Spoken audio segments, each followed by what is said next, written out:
Listen, I have an idea. It's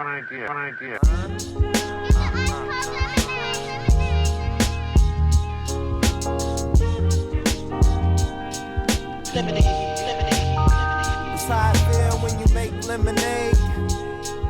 Whatever today has given you.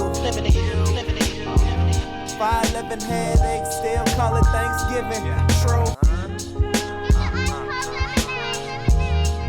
Welcome to another edition of the Supa Dupa Podcast.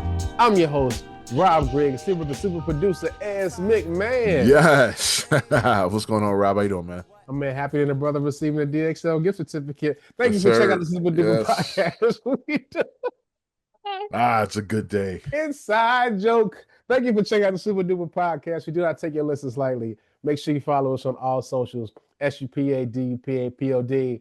What up, Sarah? And speaking of Sarah, happy birthday. Happy to birthday. Sarah. How are you? Hope you had a wonderful birthday. You know, Sarah, she probably was protecting some whales or something, or protesting somewhere, doing something. But I hope you got celebrated somewhere, Sarah, as you hear this. But Sarah, we appreciate you so much. Hope you had a wonderful birthday. Also, check us out online at hp53productions.com for our herch and additional content such as our own as McMahon with the Easy Smoke and GM podcast. So was it was Bears Therapy last week, yeah? Actually, no. Okay. I So think good? we were cool. Yeah. We were cool. 'Cause Even I though will we say, lost, it was a bad we loss. lost to the Packers, but Yeah. it was, if there is a such thing, and then there's no such thing as a moral victory, but if there's such thing as a good loss, that was a good loss. Yeah, because usually we get beat by the Packers. You know what I'm saying? It's like we just lost. I would agree. I feel like This one, it was a good game, and you know what, that final play, Caleb just missed him. You know, he was a second late on the read, and that's okay. That's something to learn from. wait, wait a minute. Is that is the next Bears Packers game? Is that a night game? It's a Saturday night game. It's next Saturday. It's a Saturday night game? Yeah. Oh, okay. I think I got the kids, but guess what we doing on Saturday night? They don't know. They don't know it yet. They're about to be watching some football. They're like, yeah, it's Saturday. Don't care. Sorry, guys. But that's good that you guys were good, because again, I don't think people in the city we don't feel bad, but just want to get that NFC North. We'll need to win. So we got it one more time. It's all right. Yeah. We're good. We're all right. Hey, listen, man. I can tell. Right now, we got some tough games coming up, but that just builds character. So we gotta, number one, don't look past Cleveland. Cleveland is they're a 3-win team, but that's a tough team there. Tough defense. So yeah, very, very good defense, and that rookie quarterback, getting it done. He looked all right last week. So yeah, we're all right. We're all right. Good. Hey, man. I love it. Listen, we've been doing this pod for about 5 years. This is probably the first season where you've been consistent. It's like, I knew the trends. Couple wins on the front end, you're like, yeah, let's go. Then it kind of goes down, and then you just, you're like numb. we tend to the end. You're like, Rob, what is football, Rob? I mean, what are we really talking about here? You're like Hampton. That's where you lean to the Hampton stuff real big when you're sad about the. Well, we couldn't lean on Hampton this year, man. Oh, they were bad. They were bad. I know. We. I'm a Hampton Pirate. We were bad this year. I know. I mean, we still, as Sarah told us, people still want to know the football story, so we got to get the likes up. So nobody want to know. Nobody cares. Hey, listen, Sarah don't lie, but it's her birthday. Why would she lie on her birthday? Nobody cares about that. About the stats. But if we want to, 1,000 likes. 1,000 likes. 1,000 likes. Someday we'll discuss it. No doubt. Well, make sure you check out the Easy Smoking GM podcast wherever you're getting the Supa Dupa Pod, especially on Spotify, bruv, in it. Bob's your uncle. Shout out to everybody in London that's listening to us. Bob's your uncle. So as we got Dr. Williams on the pod today, talk about his new podcast coming up 2026, and also do a year-end wrap up, just about all the things. Of course, talked about AI, we talked about Trump, talked about a few things. So definitely a good pod. Before we get to him, there's a few things, man. So as we didn't talk, I just let you know I found out I had the flu this week, man. So, and that's crazy because I haven't had the flu. I don't know how long, man. And it's like, so shout out to my baby girl. So she got ready for school. Mom took her to center school, and they called, and it was like, yeah, y'all got to come get her because she got a fever. So I was like, well, I guess it's the end of my day. So I had to call the gig, move things around, go get Brooklyn. Now, again, you guys know about Brooklyn. She's living in Beverly. She has autism, has some aggressive behavior, but she's the sweetest girl in the world. And so, uh, pick her up. She looks at me, Dad, doctor. I went, whoa, I guess we driving to the doctor. You know what I'm saying? And she lay on the bed. They lay on the thing, the check. She just laid down. Brooklyn ain't never been this cooperative in the doctor's appointment ever. So I was like, hey, whatever medicine y'all got, give us 2 of them because she out here talking for this stuff, man. The knife stuff, nice. She was vomiting, just up all night. I'm cleaning stuff up. And then, Sunday, I'm like, I'm cool, just tired. Monday, I just felt like I don't feel like myself. You know what I mean? Chest was, had my mask on because when her best friend in the world was coming to do her hair, and I just was feeling weird. And so then, I'm in the bed shaking, thinking like, well, God, this is it. Take care of my parents because I don't know what's happened to my body. Got enough energy to get Brooklyn to school. The boys were feeling weird, and then we all went to the doctor. And I still had a mask on again. It was like I should just wear a mask. And getting in there, man, and they test everybody. The nurse tests everybody, no mask. They come back with a mask on. I went, oh boy, that means somebody got something. Who is it? And so they go, Chase, you're fine. Aiden, you're just allergies. I'm like, well, I'm the only one left. So what is it? They're like, you tested positive for, you know what I mean? And it was like the flu. I went, the flu? Because you ain't heard that in a long, you know what I'm saying? It's been COVID, it's been RSV, you know what I mean? All this other stuff. They went, you got the flu. Now she said, you have influenza. I was like, you giving me the government name. Okay, I got influenza. Cool. And it's like, that actually makes sense. Dude, I had 102.6 fever. Ooh, baby. And so I was like, shouldn't I be passed out? She was like, yeah, you should be laid out somewhere. I was like, I've worked all day today. I've driven kids places. You know what I'm saying? I've been all over this. I have a 102 point what? I got V103? You know what I'm saying? That's my I got a radio station temperature. This is insane. Did you have any aches, chill, anything? Oh, chills were crazy. Yeah.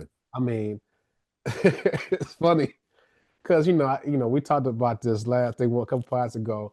I managed the heat in my house. Shout out to them, thankful. My house is very well insulated, so I have to be very careful with the heat because it can get really hot in here. But I got to, and I'm pretty good. I turn the heat down certain times, keep kids are cool when they're at night, sleep well. But I'm so cold, and I just forgot I'm out of my mind. I left the heat on a little higher than normal. So I woke up in the middle of the night, check on the boys. They got the window open in the middle of winter, open, just big window. Wait, wasting all your heat. Bro, I was like, yo, hey! They was like, Dad, it is hot. I was like, my bad, shorty. I mean, dog, excuse me, blankets on the ground, windows open, just Dad, it is hot. And I was like, God, what is going on? Oh, what's the heat on? My bad, fellas, because I'm shivering. You know what I'm saying? But we made it through. It's been a good week, man. But thank God. Shout out to my folks checking on me, man. So I really appreciate it.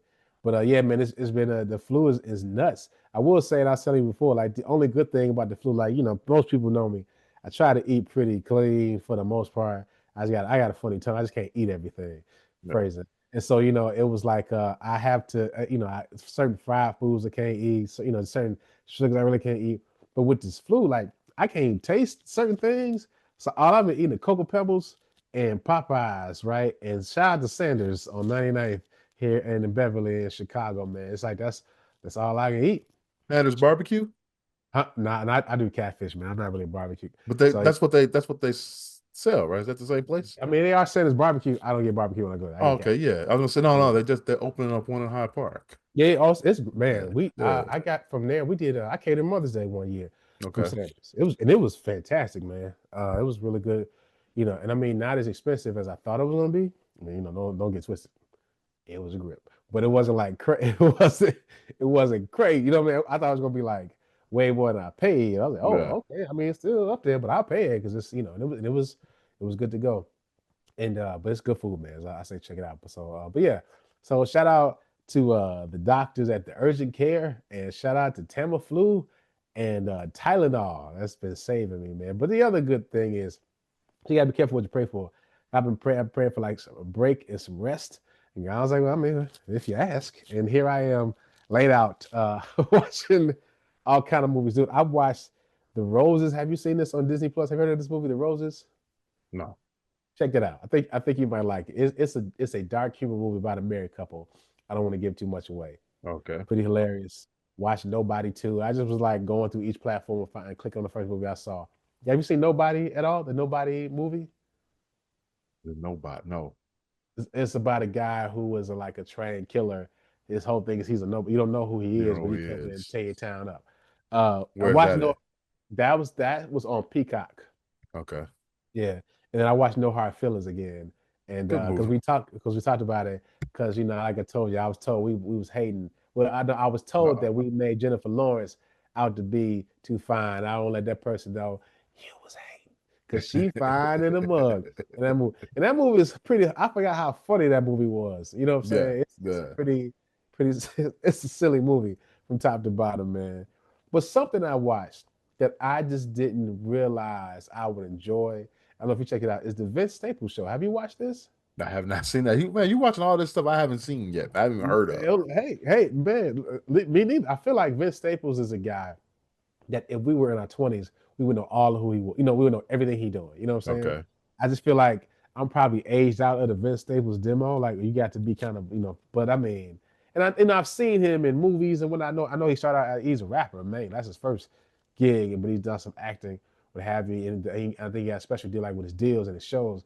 But this show was like, it's kind of like, you know how Atlanta, you've seen Atlanta, right? I've seen Atlanta. Yeah. Atlanta. Yeah. Good You know show. how Atlanta was like, it was funny in a weird way. It's not like a slapstick. Just here's the joke, here's the punchline. It was Yeah. like Yeah. the whole situation was like, yo, what is happening? That's the Vince Staples show, man. It was just a quick it was a mini series, 5 episodes, 23, 24 minutes each, man. Just hilarious, just silly stuff, man. Okay. Happening. I've seen him before. I haven't. I know. Yeah, I've seen. you know who Yeah. I he know who is. he You know is. what I'm Yeah. saying? Yeah. Yeah, but I say if I could recommend anyone, watch that one because that's a quick. It's kind of like Southside, right? Just how like hilarious. It was funny. You know what I'm Yeah. saying? Just something to just like watch and really enjoy, man. So I like stuff like that. So I know we started. I don't think we've done a lot of that this year outside of that one movie draft we did. I want to do more of that in 26. Just how we focus on just like black TV, movies and whatnot. Because there's so many pods that talk about, they call it prestige TV pods and all these movie pods. And it'd be stuff that, we watch, but not stuff that's about the people we know or cultures that we understand, man. So I'm gonna promote that a lot more in 2026. So check out the Vince Staples show. So we want to get into Dr. Williams' episode. I'm gonna get it fast because this medicine is starting to wear off. And we had a great time talking about 2025, his thoughts on all things AI. And if you listen to the pod before, you know how Dr. Williams feels about AI. And we realized we have a Kendrick Drake beef. You'll definitely hear that and enjoy that in the pod. So Hmm. here it is, the one and only Dr. Williams, Around the World with World. Today on the Supa Dupa Pod, we got the one and only Dr. Williams here. What's up, big bro? Hey man, I'm doing great. I wish you were feeling better, man. I know I'm worried about you doing it. I should have probably come there and did it live from your home studio. Flu game. Don't worry. You got mask. We're good. Jordan flu game, baby. Flu game. You going flu game? All right. Well, listen. I'm gonna be Scottie Pippen. I'm gonna carry you to the sideline. You know what I'm saying? That's right. I'm gonna get you there. We know where the ball's going. Sidebar. It's crazy that they hate each other. You know what I'm saying? It's crazy, but you know what? When you play at that level and you bring that level of passion, look, I play basketball and all this stuff all the time. There is something about the passion of the game that is hard to translate to people when you've had success. There's still a cost in it, right? So Pippen feels like, hey, you couldn't have gotten there without me. And now, you're seen as a singular player. And, there's always a kind of slight, there's a slight that, hey, I was a really great player, but we're still talking about you, and everyone knows you couldn't have gotten over the mountaintop without me. And MJ said that all the time, though. But also, too, he said it, but he was very patronizing. I thought he was very patronizing. You think so? Yes, I think that. I think Pippen. Jordan went to UNC. He went to basketball royalty. He went to one of the big, basketball factories, one of the great played for one of the great coaches on one of the great teams, and Pippen went to school in Arkansas. And their distance, the distance has to do with kind of what I call the cosmopolitan style of playing basketball. Jordan was, he's from Wilmington. He came to North Carolina. He had a slight chip on his shoulder, and he proved to be as good as he wanted to be, and he got better as a pro. But Pippen was one of those guys that he proves that when you're great, they find you. Well, but they have very different experiences. We didn't know how good Pippen was until he really got to the NBA. No one knew who he was, but we knew who Michael Jordan was. We knew who he was, and we were all happy in Chicago when he arrived there, and he got better every year. We knew it was a matter of time. And Pippen is easy to be overshadowed by someone because Jordan is a singular, he really is the definition of a unicorn, a sports unicorn, a cultural unicorn. And that's hard to compete with. And it's hard to swallow that because Pippen on other teams and other moments would have just been a great player in that era and we wouldn't have been talking about it. But the fact that he's a teammate, But also, too, though, see, my rub is this. We're like game 6, with MJ's last game with the shot and everything. Pippen had a bad back. Jordan won like when nobody doing nothing but him. You know what I'm saying? And even the other games, like, he had the flu game. Yeah. With him, you know what I mean? So it's like, I know MJ, like, okay, I can win without you, but hold on, man. I am the engine. You know what I'm saying? No, listen. I don't like Jordan as a person for all kinds of reasons. I love him as a player. And it's hard to deny things. Just because you don't like someone, you can't deny their talent. And the reality is that, even on those bad Bull teams, he was just really stratospheric in terms of how he did things, how he elevated the game. And the thing that people forget about Michael Jordan is that he actually is a hard worker. He wanted to get better, right? Lots of great players don't want to get better because they're better than most. But then, you have someone like Phil Jackson saying, hey, man, you're selfish. You have to give up some of your game for us to be great. And then his response is, I'm so selfish that I'm willing to give up something to get the thing I want, right? If you and I both know, we're both Chicagoans, and we know when Jordan was in LA and they won a game, and you see him grasping that trophy, he's just pouring out, he's weeping. If you understand, if you ever accomplished anything in your life, when you grasp it, that first one, he just held onto the ring, held onto that trophy, and he poured out everything because he realized my sacrifice was working. It wasn't just hard work. It was my talent, my hard work, my sacrifice, all those things, and I elevated others. And that's hard for Pippen to really understand, but I still get it. I get it that it's a league of personalities. It's a Jordan. And I also think that Pippen's critique is fair, which is, the Last Dance wasn't really about the Bulls. It was told to the narrative of Michael Jordan. Okay, that's fine. Yeah, get your 30 for 30 and do your thing. Like, I get it, but I also believe that Pippen, I think Pippen feels slighted in the sense that he felt like the narrative didn't honor him in the ways he did. And we can have an argument all day. Pippen's a great player. He's one of the 75 best players.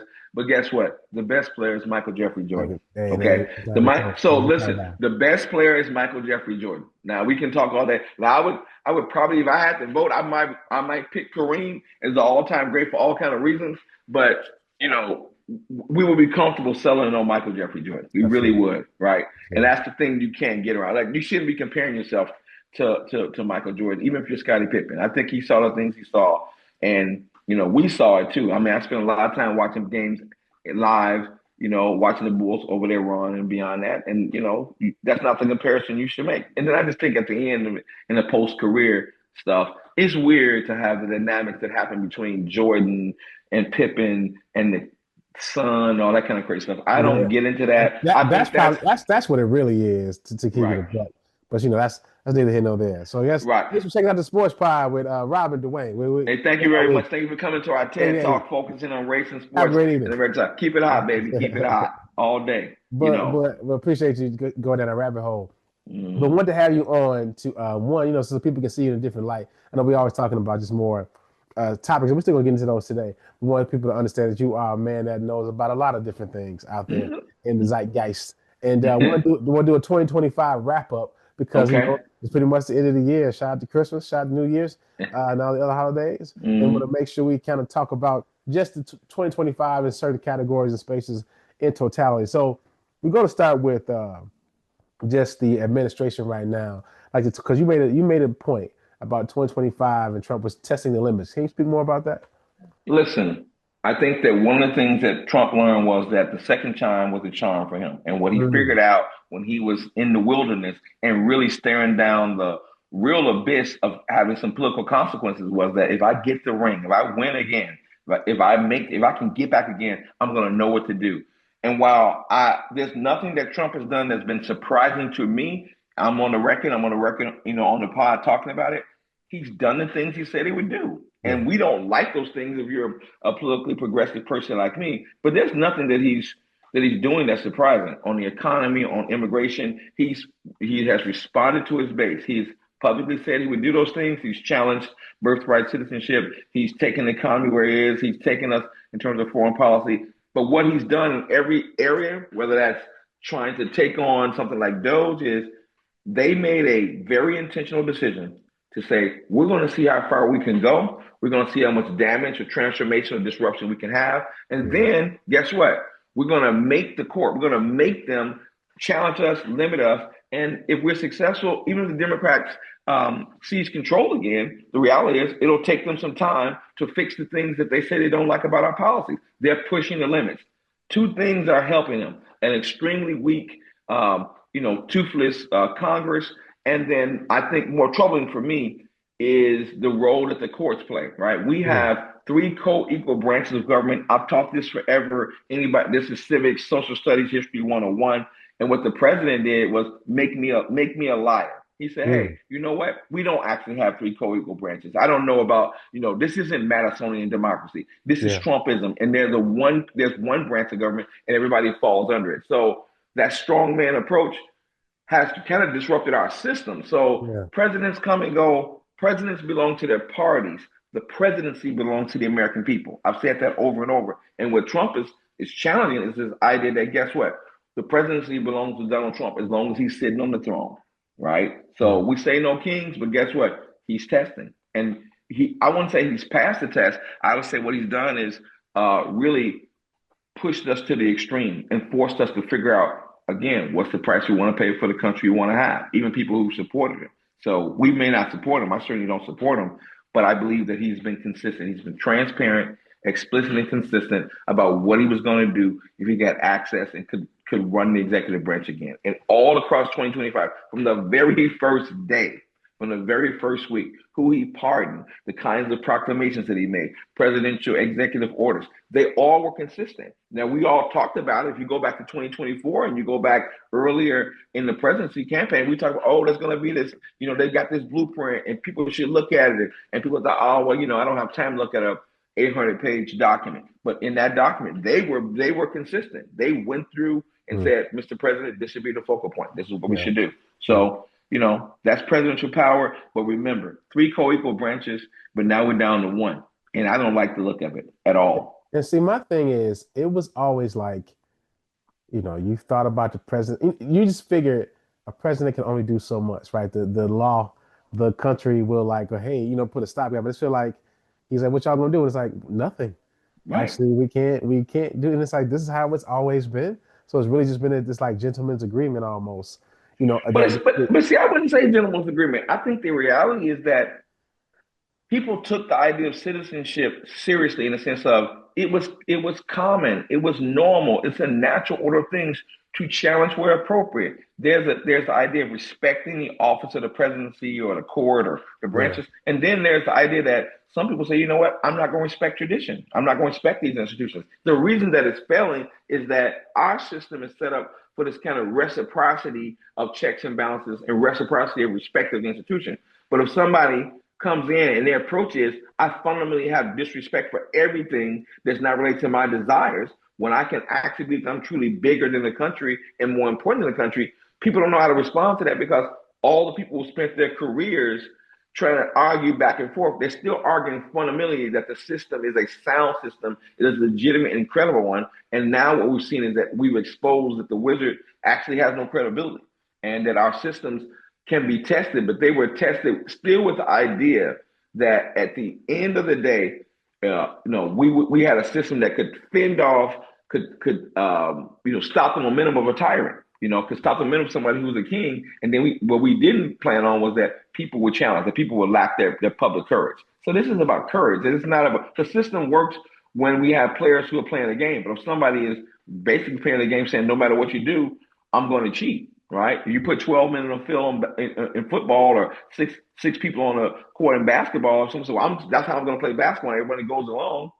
That's the problem. We know the rules. The rules aren't in. We're not confused about the rules. We're not confused about who we are. We're going to celebrate our 25th anniversary as a country, so we're not confused. But we have decided that we don't have the will to honor those things, and that actually is more trouble than anything that Donald Trump is doing or has done. That's a very good point because I feel like people have, when you look at these larger companies that have sided with the administration, it's financial gain or the willingness to say you're not gonna mess with this big business deal I got coming, a la Paramount, you know what I'm saying, that kind of stuff. And it's just like you'll approve X, Y, Z, and it's like you said, they're willing to look past what's wrong, definitely wrong. Say, well, I need my business to run. I need this to go through, right? And it's like, at what cost will this be 6 years down the line? Because I mean, you gonna turn on y'all like you turn on everybody else. But okay. But listen. Two things I'll say. This new book called We the People. That's a great book.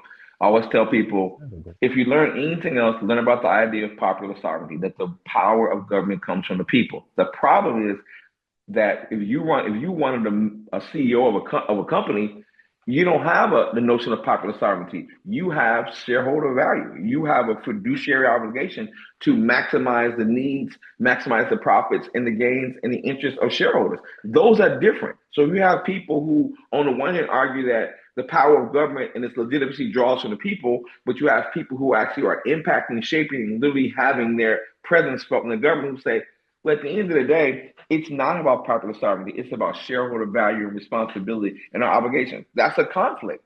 And in a place where people have, the what I would call the juggernaut of resources, people don't know how to get around that. But they're two different conversations. I don't see any moves that are being made by the folks that Trump is surrounding himself by or who've capitulated him. They're saying, listen, we're doing the things that are right for Meta or for Apple or for whoever. You need $10 million to create a ballroom, we'll give it to you, because for us, that allows us to get what we need. But they're not having a conversation about civics or about popular sovereignty or about government, about citizenship. They actually don't care. And it's hard to feel that because we're using their platforms and their services. But Trump understands that it's transactional, and they understand that it's transactional. Everybody involved knows that in 2028, and certainly by 2032, there'll be somebody else in the White House who we will be revisiting these conversations saying, well, back in 2024 and 25 and 26, this is what we did, and we're reversing it, right? And so just like Trump reverses policies, they will get reversed. But if I'm worried about what the shareholders need in 2026 and 2025, I don't care what happens in 2030 because somebody else may be in power. Right. And guess what? And I'll pivot back to whoever's in power. Because that serves my interest. Yeah, because that's the whole George Floyd thing. Right. It served people's interest to be like, well, let's say Target, right? It's prime example, right? It was Minneapolis. Yeah. Head of the, we're going to do it. This is our city, yada, yada, yada. And then you fast forward, have different administration. Yeah, we have this DEI stuff. And it's like, and you wonder we were in a some market research, I forgot where it was. But anyway, about 5 years ago, they were saying that people cared about the company's values, like the value, if they donated to certain things or they took care of certain nonprofits. Now people are cared about how do you speak to me as an individual, and that was arresting because again I remember that vividly. It used to be like, what do you stand for as a company? What are your core values? What are your core values? But now it's like, I don't care what you stand for. Can you take care of me? And that's just indicative of how we live in the world right now. That's a shift, right? Because that's self-interest. When you look at the strain that people are under from the standpoint of economy, when you look at the fact that, people feel like, well, I tried to invest in it. There was such a broad push, right? There was such resistance to the changes the groundswell that happened, what I call the third reconstruction, when you see what happened with the Floyd moment, so to speak. People realize we tried to do it, we got resistance, and then people capitulated. And they say you went too far. We never went far enough, in my view. But the reality is that 4 or 5 years of trying to push for it, the backlash was inevitable because, again, it was going to cost something to do those things. And I'm not talking about just merely financial costs. It was going to cost those institutions, it was going to cost those corporations to make those shifts. And they realized, you know what? It might be better for us to just go with the pendulum. The pendulum swung back in from a political standpoint, more conservative. We got a Republican president who's, got all these powers and there's no accountability, but we can get something out of it. And when it goes back, we'll go back. I promise you that 5 or 10 years from now, and maybe less, we'll be having the same conversation about, do you remember when they were talking about anti-DEI and about, anti-affirmative action and about anti-opportunities? It's going to swing back. That's how history goes, right? So it's cyclical, but it's not cyclical in a kind of random way, right? This really is about where we are. But our values have been assaulted, and people don't know how to deal with it. They're traumatized, politically traumatized, culturally traumatized, and the voices like ours that are raising those questions, people hear us, but they're like, but the risk of actually siding with you, it might cost me my job. If I say the wrong thing about somebody who's on the other side, I could lose my job. I could lose my health care. My life could be more difficult. Is it worth it? And people have said, no, it's not worth it.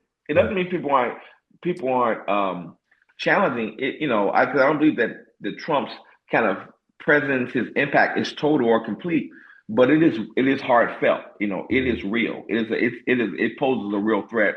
And even in those cities like a Chicago, like a Portland, like a Memphis, where you see these kind of encroachments on local authority, the reality is we're going to test and see where it goes, and then we're going to see who capitulates and who doesn't. What's the prediction for 2026? What do you think? Well, in what sense? In what prediction about what? I guess because I know you were saying before we started recording, or maybe you said it even earlier when we were talking, just how in 26 you think it'd be a different conversation as maybe with the election, of the. I think a couple things happen. I think the Democrats will absolutely win back the House. I think that we look at the election of the new mayor in New York. When you see the ways in which the Democratic spectrum was so successful. When you have what's happened in the gubernatorial race in Virginia, you see what's happened in New Jersey. You see someone like the New York mayor being the mayor-elect winning. They're all different kinds of Democrats. The message of affordability, is really about accountability. Like you didn't impact my life. My life didn't get better since the last election. And I think you're going to see that same momentum. So I think in 2026, you'll see the momentum that the Democrats have started will pick up, and that it will be consequential. And the reason you're going to see that is that the policies of the current occupant of the White House will be further exposed. And I think that more importantly, the kind of what we call the bread and butter issues, not just the cost of food, but as I was trying to suggest earlier, the cost of healthcare is going to come to head. That is, it's one thing to talk about that state costs more or that housing costs more, but what happens when you deal with healthcare is you're fundamentally dealing with the literal lives of people, right? You talk about, the healthcare question is going to be a factor, right? It's not just going to be affordability, but what I call livability, quality of life. If my healthcare is going up and I can't get access to healthcare, if I really genuinely have to look at my food bill, those things, the way we articulate our kind of concern about that is at the ballot box. We're going to see a major change, a trend in which Democrats will not just seize the House again, but then the conversation would change. Then we'll see that the conversation will change. The issue is, will they win enough momentum to be able to shift policies? Because voters, in my view, will say, I'm willing to have a protest vote and kind of punish the Republicans for what's happened in the first 2 years. But I worry that even if I give the Democrats control of the House, what can they really do? Can they really change the policy? And I think the answer to that is going to be no. I think it's going to be no, but the change will be there. We'll see that trend. The Democrats will come to regain control both locally, statewide, and certainly nationally. And what we'll ultimately see is who's going to emerge on the Democratic side to be the person who wants to be the torchbearer, and who's going to be the person who wants to be the heir apparent to Trump. That will tell us a lot. We will know that a year from now. A year from now, when you and I are talking, when I'm on my pod, AKA World's Public Record, I will be on record. I will be on record saying, I told you 12 months ago that the House is going to change. I told you that the policies are going to come. The policy problems, the chickens will come home to roost, so to speak. I will add this. I agree with you about the power, but I think we're going to see a Trump that's unhinged because of the rising power of the Democrats, and it might be a bit effective.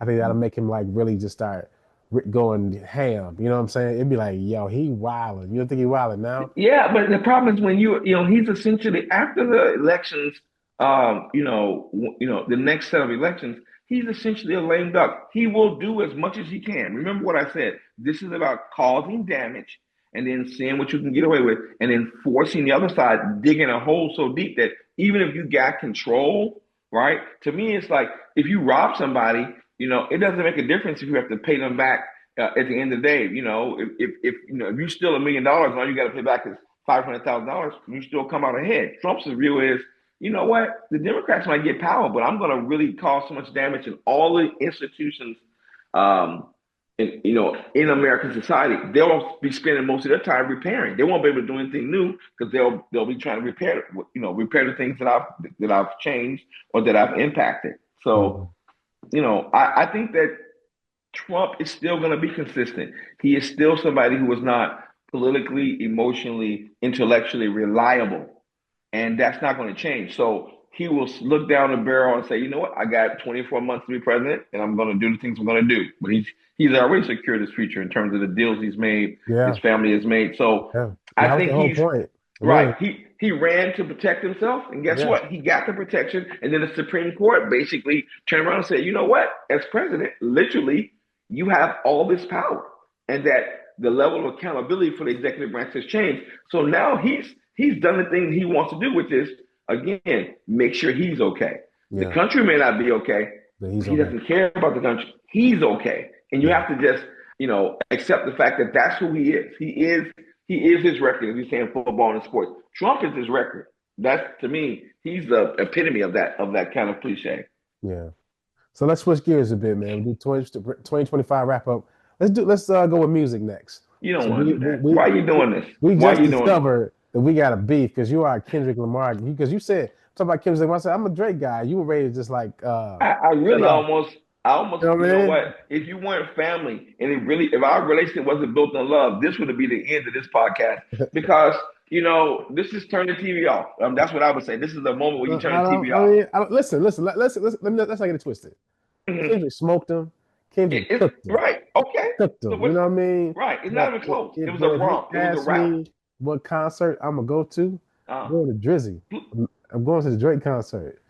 Is there even such a thing now? Are you kidding me? Give me a break. I saw Drake and the Migos.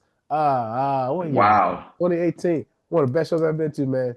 I don't doubt it. But here's the thing. The thing that Kendrick Lamar does, what he did at the Super Bowl, what he's been doing for the better part of a decade is, we use the phrase changing the game, but really from a cultural standpoint, you look at both the music that he's producing and the impact that he's having on the culture, right? That's the thing that I always talk about. All jokes aside, Drake is making it, from a music standpoint, there's a lot that can be said. But the reality is that Kendrick Lamar is a cultural force, and he reminded us of that last year with the album that he came out, with his performance in the Super Bowl. We're not talking about Drake except as a punchline for Kendrick Lamar. And remember that before this year, Kendrick Lamar already had a body of work that could cause the conversation, but he's a Pulitzer Prize winner. He's talking about the big issues. He's doing artistically the kinds of things that you want artists to do, not stagnating, creating great music, having his ear to the ground about what's really happening. And if you look lyrically what he's doing, musically what he's doing, politically what he's doing, culturally what he's doing, it's really not even close. I mean, I'm going to be very disappointed if he doesn't win Album of the Year this year. I really believe that he's paid his dues. He's shown that he can make great music, make a great impact, and that's what we don't see with Drake. I thought that Drake's response, even to all the stuff that happened around the Super Bowl, to me was not beneath him, but it showed that he was still caught in his feelings and not realizing that he was trying to fend off a cultural force. This wasn't like a rap battle. This isn't kind of that old school call and response rap battle. This is that somebody's saying something culturally important, and you need to have something that was more substantive in your response. musically, culturally, and the like. So, but you but know, even on top of that, like the big phenomenon. Well, it's not even this year, but it's growing like the K-pop, right? With the yeah. K-pop demon Oh my hunters. gosh. And I mean, it's everywhere. And I saw a video about a woman. She was like, K-pop is black culture. She's like, it's just been kind of, and Yes, it's a woman. I was like, oh, she's saying this out loud. I appreciate that because they ain't nothing but New Edition and Boys to Men songs. You know what I'm saying? exactly. It's just real pop. That's All I it. gotta say is, listen, it's a model that works, and because black culture can be, it travels well, it can be replicated, right? You can always put your fingers on it. I mean, my daughter was just telling me that she had been searching, trying to find some music. She goes to an international school and she's learning Chinese, and she's like, Oh, trying wow. to find something. She goes, all of a sudden, we have this Chinese exchange student staying with us, and she introduced me to all this music, but guess what? It was a variation on the same thing. Yeah. It was okay. You don't have to have a working knowledge of Mandarin or Cantonese to understand that's still just hip hop. That's still just pop music, right? So that pop music, that metaphor, that structure are things that were familiar. And the language to me is just like the two people who I would say that in 2025 that really reminded me of the role that artists and particularly pop artists can play are, of course, Kendrick Lamar and Bad Bunny. I mean, Yeah. I got a whole conversation going like, is Bad Bunny a bad citizen? No, the answer is he's a great citizen. What he did for Puerto Rico, what he did for the economy, the ways in which he made political choices about I'm going to have a global concert tour, and I'm not going to come to the U.S. Oh, and then by the way, I'm going to then put a little cherry on it by performing at the Super Bowl, which is the penultimate space for a pop artist to go. After Mhm. I've proven to you, I didn't need to do it, but they invited me, right? That Yeah. shows you the significance of Bad Bunny. So if I was looking at this year, I would say Kendrick Lamar started us off and set the tone, and then he passed the baton to Bad Bunny, and then Bad Bunny took us to another level. He introduced all the things, and guess what? And as he said on Saturday Night Live, you're gonna have to wait. You got between now and February to figure out what I just said in Spanish. He changed the game. Okay, Mhm. those two changed the game, and I'll just say this: they never mentioned Drake. They never mentioned Drake. Listen, Not man, not not a word. That I'm Drake just name never saying. came up. I'm just St. saying. Francis Drake didn't come up. No Drakes came up. I'm just Okay, saying. I'm Bad just Bunny came saying. up. All right. Listen, hey man, I ain't gonna leave you, Drake. Keep putting out the music, man. I'm here, dog. But Listen, what do you think? What are your thoughts on Taylor Swift? I'm a big Taylor. I'm a Taylor Swift fan. I'm a Yeah, Taylor yeah, Swift fan. Listen, my daughters and I, we went. We couldn't get tickets for America. What do we do? Like any Americans, we went to Paris and we saw Taylor Swift, right? And what I yeah, realized was, wait a minute. I'm thinking, okay, it's pop music. She's a songwriter. I get pop music. I understand the fan base, whatever. But for me, what the two things that impressed me were, I was reminded that Taylor Swift was a really good songwriter. That's important. You got to have talent. I don't care what anyone says. There are lots of pop kind of artists, but if you don't have talent, you eventually get exposed. yeah, And I think the second thing was I'm always interested in the impact that American culture has outside of the US. And what I saw when we were in Paris, when I saw what's happening with Taylor Swift, what I realized is that the reason that Taylor Swift generates so much both love and hate has a lot to do with the impact that she's having both in the US and globally. And where is that high leverage point? It's among young people, it's among young women. It's a group that again, that large group of people, that class of people, young women within a certain age, they can carry conversations. They can carry the view, the vision of pop music. They yeah. can, raise money. They can, elevate songs, elevate products. So Taylor Swift understands. She understands the assignment. So often, what happens is people get kind of, to me, too invested in the personalities. Do you like Kelsey? Her and Kelsey. Here's my response: she gets the business. She understands the assignment, Yeah. and it's producing music for the audience that she wants. Her audience is not disappointed. It's when you lose your audience that you're a problem. It's not when you lose battles or you become a kind of focal point for public debate.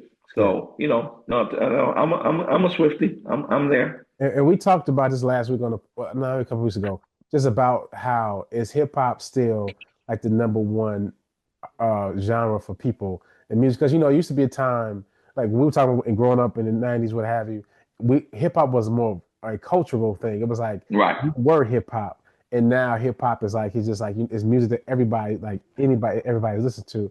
But they were saying something also about how the movement of TikTok specifically, before you used to live with an album, you used to buy an album, Yep. listen, read all the notes, like listen to it. I mean, you knew it word for word. Like it's probably Yeah. albums you can spit right now, like beginning Yep. to end. You know what I'm saying? Oh my goodness. But now with TikTok, you hit because there's a song, this guy, Yes I Do by Leon Knight and Dwayne. You might like it. It's like Yeah, yeah, yeah, Minneapolis yeah. rock, Yeah, black yeah, rock yeah. star, like Morris Yeah, Day of yeah, Time. yeah, You yeah, might yeah, like that. yeah. I mean, Oh yeah.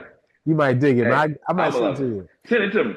Yeah. Yes I Do by Leon Knight. Listen, Okay. love that song. And but it was like I heard it, I saw it on TikTok, and I was like, "What is this?" Right. And then I go find it, and Yeah. I tell everybody I can. But like most now, they say like a lot of times you hear a song on TikTok, and you go, "Okay, that's a snippet." I find it, and that's it. You don't really get to live with it because like you'll hear a song that'll be popular, and it's like you don't know who you don't know the artist. It's kind of like Right. okay, and then it's like Is it AI or not? It's yeah, coming to that. it's big. Well, the biggest thing this year has been those AI covers. Have Oh you my God. because Oh my God. now we talked about on the pod, and I thought about you. I was like, "Well, he'll just be so mad."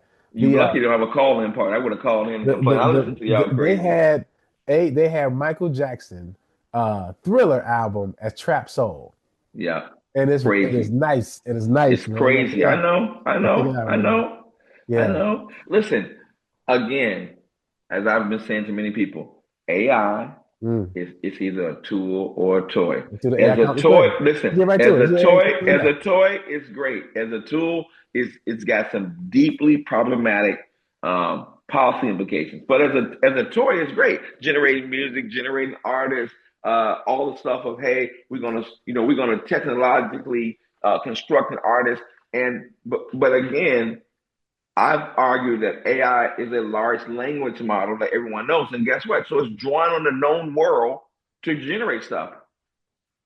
It has all the implications for movie and art that we talked about, but I'm not moved by it. I mean, I like it as a toy. It does those kind of things, but ultimately, AI can't exist without those kind of human innovations. And what happens is that people get overwhelmed. Like it's technology, it's cute. You look at TikTok, you look at the things that it's able to do, the ways it's able to impact work and labor are really serious, right? It's people are saying they get it, but when people start losing their jobs, and I mean real jobs, not like the kind of things that we don't like to do when they're doing more than just writing emails and letting students kind of gain a academic advantage by using AI. What happens is the large language models will then get weaker because what made AI strong to me is what's put in the what are the ingredients that are put in. It's a deep well, it's a wide well that draws on everything, and it generates all these amazing outcomes potentially.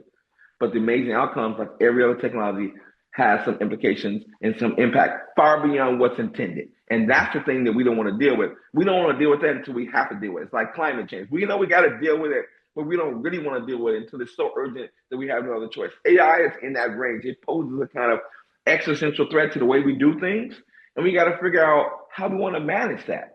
All Mm. right. And, I'm not against AI. What I'm against is what I would call kind of blind faith in technology that doesn't ask doesn't ask the questions we have to ask. So music, great. Labor, we got to see. Yeah. Medicine, maybe, right? If you can do some things, you can use it as a resource to solve important medical questions and, do those kind of computations. That's great. Yeah. But the human impact, we're still always talking about the cost on humans, not just the advantage, not just the fun. Our whole life, we go to TikTok as a relief or TikTok as a source to learn about news. But guess what? We still have our life free and clear of those platforms. Those platforms are places we go to kind of explore things about life or connect with people. But it never to date, I've seen no evidence that supports the idea that TikTok or technology or AI can transcend the power of humanity. I haven't seen that, right? I haven't seen that, whether you're religious or not. Like at the end of the day, to hear proponents saying we don't need God, we don't need anything else. We got AI. AI will generate something for us, and it'll be just fine. We'll be okay with it. I don't think so. Yeah, I I mean, don't think so. and I know, I'm AI positive, right? I know you You know are. what I'm saying? AI positive. That's But good. but I like like Allen that, Iverson too. I yeah, like his. I like Allen I know Iverson too. you like the real AI. I have to. But my thing is though, I do agree with you though that you have to be. It takes a level of discipline using AI because I see the commercials that they put out and they're Yes. talking to it like it's a therapist or like Right. tell me what to do. And it's like, nah, I don't do that. You know what I mean? It's like, no. I'm using, I'm trying to build when I use AI, I put a lot of information in it. My prompt is Yes, very, you do. Yep. you know what I'm Yep. saying? My prompt is like, I have a very long prompt. You know what I'm saying? So it's like But look, most of it, but you went to it. Look, you got graduate level education, you got excellent undergraduate education. The issue is the tool in the hand. 14, 15, people can drive a car. yeah, Does that mean they drive the car well? So the yeah. issue for me isn't AI. Listen, when we make it about AI, this is not about AI. This is about how humanity is going to leverage itself and the resources that it have. And the most powerful resource that we have are human beings. The technology is just a way to leverage and exponentiate the power of the human being. So again, in the right hands, it does these amazing things. I'm not you may be AI positive. What I would say is I'm not an AI denier. See, I'm not into this idea of denying AI. I think that's Okay. foolhardy and crazy, Yeah. But I do think asking the hard questions would do more than just refine it and make it a little bit better. Don't we have to ask some hard questions about what it really means and what we want to do? And at this point, the cat is way out of the bag, and the momentum is basically making people capitulate because they feel like they have no choice. But they do have a choice. They do Mm. have a choice. You can be AI positive. You can be someone who's not an AI denier. But whatever you are when it comes to artificial intelligence, ask yourself, where does the source of that information come from? It's not self-generated. AI is not a result of osmosis. It didn't generate itself. Humans generated it, and the question is, for what purpose? Mhm. Right? When you look at OpenAI, look at the founders of AI. And one of the books I would tell you is look at the Empire of AI, Karen Howell's book on Empire of AI about how open AI became about. It's asking the right questions, Yeah. and nowhere have I said I'm not going to use a computer. I'm not going to use AI. Yeah. I've said ask the questions before and not after. I don't want to be reactive to it. I want to be proactive in how we respond to it. You Yeah. know. That's So that's fair. I know you love AI and you got all your You guess see, what? you ain't gotta say I love Look, it. Come on, no, man. you Come do. on, You man. do. You listen. You know what I You mean? I love AI. use it. I You use it love efficiently. no. You know, You see, love now you just AI. going too far, man. I No, love I it. would say it's a deep, abiding kind of Okay. technological romance that you're having. Next category for 2025. All right, we're gonna wrap it up here with sports, man. So what are your thoughts on the year 2025 in sports? I know before you talked about changing the guard at NBA, but just kind of a few highlights, right? Of course, Eagles won the Super Bowl, the Dodgers won the World Series with like amazing performance by two Japanese No, ball players, you know what I'm saying? they're real. They're Thunder real. Thunder won. Like I think the biggest thing, like the Thunder won the NBA championship. Did I miss anything? That's everybody, right? That's all the major sports. I don't watch Well, hockey. I don't and know. we're gonna have listen. The big issue in 2025 is guess what? Wait till we see the World Cup. Wait, the Yeah, World Cup is going. The World Cup reminds us that sports is everything. When I yeah, mean yeah, everything, it is everything. You want to understand society, you got to understand the relationship between people and sports, yeah. race, culture, and sports. Race and society go together. Sports and society go together. Gender and society go together. The emergence of the WNBA, all the conversations about the fact that at some point the WNBA Oh yeah, players the in the Aces won. league, Yeah, right? So we have to understand who's winning, and then why do people are so attracted to these new sports? Why they attracted to the success? I mean, you can take any one of those sports. What the Dodgers did, what Shihoni did. I mean, it's amazing. But really, what you see is that sports in 2025 is a reminder that sports is everything. You can sit down, not watch baseball all year, and then be blown away by Toronto and LA. Like you can say, well, I didn't watch so many games, and our home team, the Sox, suck. We don't care, don't right? When care. you see a great World Series, you're like, I watched wow, it. Yeah, I okay, watched it. Yeah, right? When you see Oklahoma Thunder, you go, these guys are all under 25. Wait a minute, we listen, didn't that mention, was one of the best finals because I think on the surface it was like wow, it's not gonna be great. And yeah, it's gonna be at first okay. right, it was like and I mean I still say it. If Tyrese didn't hurt his leg, they were winning. Indiana was winning because they were cooking. And Listen, Oklahoma City was tight over there, man. But you know yeah. what's weird? Weird's the wrong word. Is pickleball big out there in DC? Pickleball is big, but here's the thing, man. It's like I was like, what is It's going a on? fad. It's a fad. I'll say Yeah. this. So what I see is this: pickleball surge is like a meteorite. Just everybody's playing it. Everybody's trying to do it. Everybody's all into it. But now what I see is the backlash. Locally, people are like, "Hey, we don't want pickleball courts everywhere in our community." So it's I'm cool with it, but not in my backyard kind of approach. So pickleball is important, but it's a fad. I don't think that we're going to be talking about pickleball 10 years from now in the same way we're talking about in 2025. I think we see a shift. I think that's what we see. The what we're going to see are the continuing rise. Excuse me. In 2026, we'll see that women-led, female-identified center sports will dominate in ways. It will get bigger, stronger, become more important. Yeah. You add the World Cup, and it's always something there. And guess what? Add things like racing. Right? We haven't said anything about racing. Like one of the best movies that came out, this year was about race car driving. The Brad Pitt movie was amazing. So when we talk about sports, what we really are doing is talking about a stand-in for society.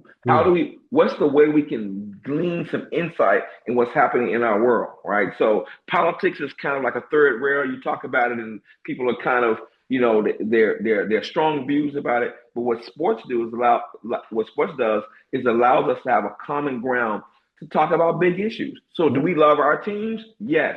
But really there's also a meta conversation, no pun intended, going along about what's happening in society. Oklahoma City have you ever been to Oklahoma City? Because I have. No, I And have not. No. it's an Cool. amazing space.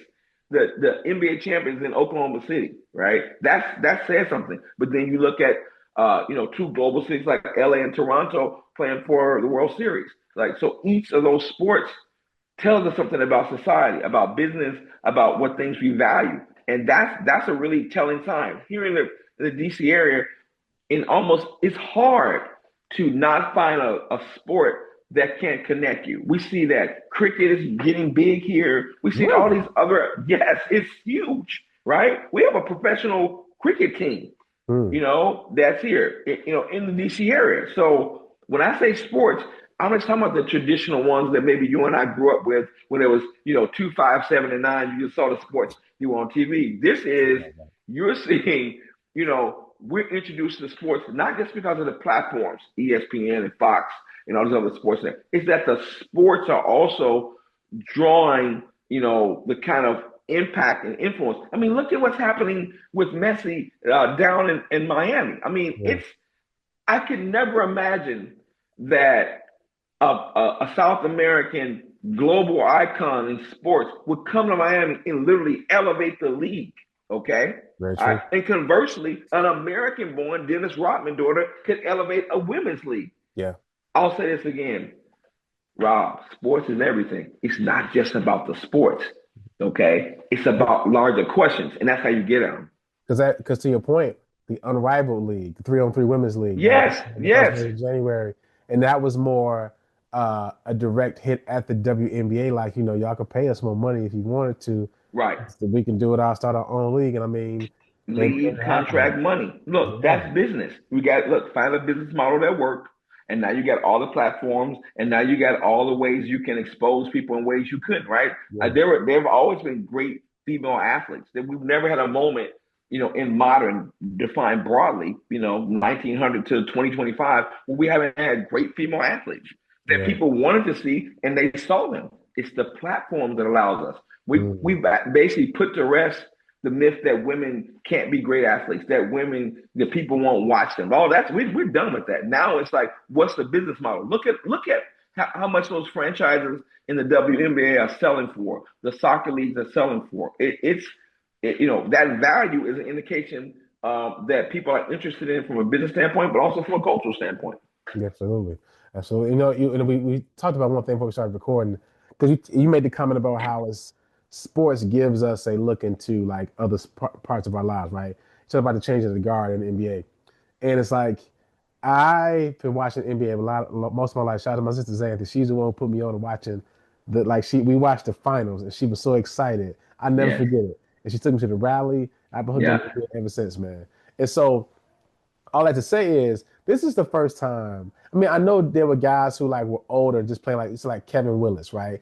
Or AC Green wanted to keep the streak alive, just to do it. But it feels like now guys are holding on. Like LeBron, feel like to me, it's like he playing. It's like if he stopped playing, he owes somebody some money or something. You know what I mean? It's like you don't have to do Well, this, bro. Like I don't know. And even with the Chris Paul thing, it's like they just kicking you. It's like just beat it, man. Like that's how you're gonna no. end your career, you Yeah, know. no. And it Yeah, I don't feels, like that. and I think the thing is, I do admire that guys get to play long because we're with Steph and LeBron and Durant a lot longer, right? But it's like, Mhm. how do we get to a point to get? Because that's what sports are built on. To your point, is new players, new characters every year, or every Mhm. 4 to 5 years. We have new lead roles, we have new, newer stories, and that's what keeps this thing going. And Yeah. it feels like we got to this place where actually this story works, and we're gonna ride this story out. They'll still highlight Golden State and the Lakers and LeBron out, Steph Yeah. out. You know what I Yeah. mean? Yeah. Everybody out because Everybody injured. they hurt. They got a Yeah. poor hamstring. Because remember, it's the league. The NBA is a league. NFL is a league. We haven't even talked much about the NFL. What they have is we understand that it's the brand that's more important, right? That sure, there are singular talents that emerge, but ultimately we come to sports because again, our quarterback may change, our superstar, aging or otherwise, may get cut or ceremoniously dumped or can't play, but we're still interested in we're invested in the league. We're getting something out of it. And they know that. Listen, the surefire sign of that is I am sick to my stomach about sports betting. I hate it. I don't like Really? the prop bets. I I don't. Yeah, hate it. I don't bet. But yeah. I don't bet either. I think it's. I think it. I think that the NBA and all the sports league recognize they tried to say integrity of the game, and then of course the Supreme Court made it possible, and they're like, well, if that's the case, we're not going to lose any money over this. But Yeah. I would say the changing of the guard isn't just the types of sports or who we focus on. It's also that there are things that we're doing in sports in 2025 that we would have never done in 1975, 85, 95, 05, and maybe 2015, which is, True. I don't care about the backup point guard, whether she gets 6 points and 3 assists in the game. But there's more focus on that than the actual game or the value to the community. I've seen a shift in that. I don't like sports betting. I think the travesty of of what's happening with Chauncey Billups, it's That's really crazy. telling. That's So crazy. because you were talking about people staying on, Chauncey Billups was one of those stand-up guys. Yeah. So I don't think it was about money, but what is it about? It's about the fact that there's a corrupting influence on the integrity of the game Yeah. when people bet. That's net when you have a vested interest that isn't about your local interest. We talk about Chicago or about when it's a financial interest that changes how we watch games, Yeah. right? If you look at the beginning of all these football basketball games, there's all these prop bets and all the things we're gonna do, and it's not just Jimmy the Greek telling you that the over under is 5 or whatever the case may be. This is big money. And when Yeah. it's big money involved, it changes how we see sports. Again, sports is everything. Some of that everything is good, and some of that everything is bad. And I think we're going to see more of that in 2025. I mean, rather in 2026, we're going to see a lot of those trends. Right? I'm very interested in what happens with sports betting at the college level, at the pro level. It's a problem. It's a problem that's You think not they'll going to start solve letting itself. college?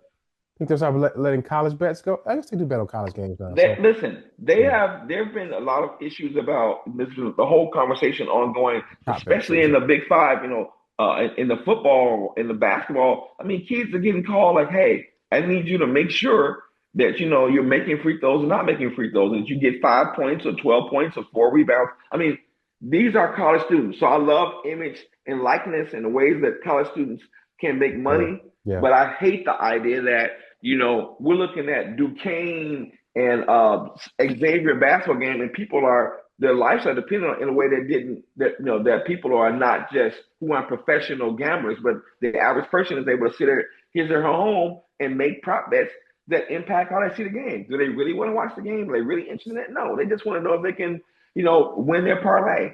It's a different conversation, For you sure. know.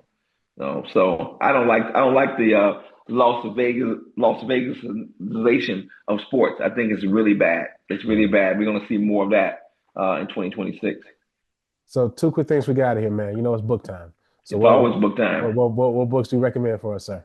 All right, quick. Here we go. One. Here is Aaron Robertson's Black Utopia. You Okay. got to get this. So, look, again, we have what I call our imagined communities. That is, who are we? What connects us? And then what is it that we're looking for if we create the world that we want to look? This is a great look at a particular community in North Carolina where, again, always in the post Reconstruction era, when Black people and people who are their allies are trying to create a world in which, hey, we have the autonomy and the ability to, again, express our humanity in ways that we couldn't otherwise, that the threat isn't there. In this community, the book is about a community that's in Tennessee or in North Carolina, in that area, and they still exist, right? And this guy went back and started thinking about, hey, I want to learn about this. I used to go down there, like you used to go to Bolivar when you were a kid. Like, you went back there and you realized, oh, this wasn't just a small country town. This was a unique space. And in unique spaces, what happens is that people decide that they're going to create a world that represents their best. And then they'll go back to Chicago or other places. So that's one book. Okay. Secondly, for everyone, but particularly my Chicago family, please, Chicago is in the midst of doing this amazing art. They're celebrating Latino history and heritage in all of the public art spaces. And the book, that's the context for that, for those who are interested in everything from what's happening with ICE to the cultural implications of Chicago, is Brown in the Windy City. This book here, Brown in the Windy City, Mexicans, Puerto Ricans, and Post-War Chicago, is a gem. And the Chicago, I think Chicago Historical Society, a number of the cultural spaces in Chicago are celebrating art. And this is one of the books that they've used to say, hey, we always talk about Chicago as a black and white space, but guess what? Chicago is black, white, and brown all around, all right? So again, when you go all around the world, this is what you see, okay? Chicago is a much more complex city, and so you get one place, Black Utopia is about what is it if we could imagine a world the way we think about it. And then this book here tells us what was it really like? How did Chicago become what it really was Chicago? You can't tell the story of Chicago, but just looking at the lens of the many white ethnic communities any more than you can the African American communities. You have to add to that mix, and what they do is add to that mix and say, hey, look, Chicago is the kind of city that has that celebrates its Latino, its Puerto Rican, its Mexican heritage, and we see it in the way the city is made. All right, and I wish that the people who are trying to challenge and push the boundaries around immigration, around ICE, would have looked at this book, and you understand why Chicago is a particular city and the spaces they're going to in 2025, right? They have deep roots in the city. If you want to understand what's happening in cities like Chicago around immigration, look at Brown in the Windy City. It's a model for a lot of places. There are a lot of Browns. There are a lot of cities that are brown that we don't think of as brown, right? The Memphises, the Atlantas, obviously the LAs. There are a lot of places that when we tell that story, we got to expand how we tell the story. Those are two great books to do it. Listen, any book by Percival Everett, any book, okay? I think Percival Everett, any book by him, I'm looking at this book. This book is quirky. He's written James. It's won all kinds of awards. But this book is just like a little quirky book that kind of explores a guy talking about his life. He's a professor. He's doing kind of stuff. It's a book that's not about politics. It's not about race. It's not about sports. It's about kind of the mundane things we do. We live our life, and we learn a lot about who we are. And then in this particular book, what happens is in Telephone, you realize that guess what? Even if you live a mundane life, tragedy and triumphs will find you, right? And so those three books are about, you don't have to be famous. You don't have to have extreme trauma. Your normal life gives you challenges, right? I mean, I could have the flu, you could have the flu. We got to take care of it. But guess what? This book, Percival Everett, his writing is just, to me, arguably one of the best American living writers. He's been successful. And I think the kind of writing that he's doing as a novelist, and a lot of his books are being turned into movies and the like, are really great. I mean, anything in his repertoire is worth it. I'm Not Sidney Poitier. He has all these really great titles, but I like Telephone because it's about mundane things. And sometimes we need something simple and basic. Those three books, Black Utopia, Telephone, and Brown in the Windy City, are three books that I think people could really go and explore. They all take us some places we want to go, and the kind of places we should go in 2026. Fantastic. And you kind of touched on it a bit, but 2026 is a big year for us here at HB53 because you are going to have your own podcast, The World's Public Record, launching early 2026. I mean, how do you feel about having your own pod, man? I'm so excited. Release the hounds. That's all I can say. Again, The World's Public Record. I was raised, I was taught, I've been trained to always take, a stand on the big issues. We're going to have issues that are fun, that are serious. The kind of things we're going to be doing are the kind of things that will make you stop and want to pay attention. We're going to give you a word. We're going to give you an idea. We're going to give you an experience, and we're going to take you someplace around that globe. And I mean that both culturally, musically, in all the ways you might think about it. We're going to talk about big issues, but in my kind of unique way. All right. Yeah. We're going to start with context, content, and connection. We're going to talk about how you think about things using that little kind of framework that I use. And we're going to throw the issues in there and take you different places. And I can't wait to do it. I can't wait to talk about it. I think if everything goes the way we've laid it out, we're going to have a fantastic conversation. And hopefully, we'll get to the end and I'll be able to, you and I'll be in the studio. So we're talking about and reflecting on the things we've done. I think you should, we got the World Public Record studio is being defined right now. The backdrop is going to be there. You'll know you're there when you see it. So it'll be visually and very appealing and the conversation will be even better. Yeah. And folks, you guys will hear more about Dr. Williams' podcast, World's Public Record, very soon. We want to make sure I get and put it in your ear. Make sure to look for it. We get your information about the feed. So Sarah will find something to post for you guys to shake and follow. So World, I always appreciate you, brother. Love you much, man. I really appreciate you always being on the pod. Look, I love you. Get well and be Blue well. Game. And, boom. 36. Let me say this. Listen to more Kendrick Lamar. Listen to more Bad Bunny, and you'll get better. That's the soup I got to give you. Bad Bunny. Tell me what's really going on. Listen, back up in this thing is ready. Turn the radio off. Turn the TV off. Turn the TV off. That's all I'm gonna tell you. Turn the TV off, and everything will be fine. All right, baby, bro. I love you. I'm gonna see you soon, man. Take care, man. Yep. I want to thank Dr. Williams for joining us for the Supa Dupa Pod during the year and wrap up. Appreciate him as always. Make sure you check out the books that he recommended. We'll put those in the show notes. Again, thank you for following us on all socials, SUPA, DUPAPOD, online at HP53 Productions, and also on YouTube at HP53 Productions. I think that's the ways to find us. But make sure you like, subscribe, and share because we love it. We need it. We need it. We would like it. We ain't begging nobody. But actually, I'm begging. No, you beg. Please beg. Yeah. I'm not too proud. We need you to like it and subscribe. So, I got my Jeffrey Manor bag. I need it. We need it on the pod. Okay, it needs something to happen. But make sure you like, subscribe, and share. As I missed anything? No, I think you covered it all. Let's go. Hey, make sure you take care of yourselves and each other. Go get you a flu shot. This is the Supa Dupa. Oh, hey, mama. This is the Supa Dupa Podcast. Champagne from you and I. Wait, you alive? Now that's champagne if you was I. Would you be off on this campaign? Is it suicide? If you know that bringing hope here is how careers die. Or do the K stand for kamikaze? The J silent is everywhere, you can feel them probably. Surely, lately, I've been up late with demons in my basement trying to get me to hate this. Life thinking I should be further and then I choke up. As soon as I got silent, then the truth spoke up. This said, how you know you ain't perfect? Let that soak up and soak in. You know how you know that you blessed? I woke up, feeling on my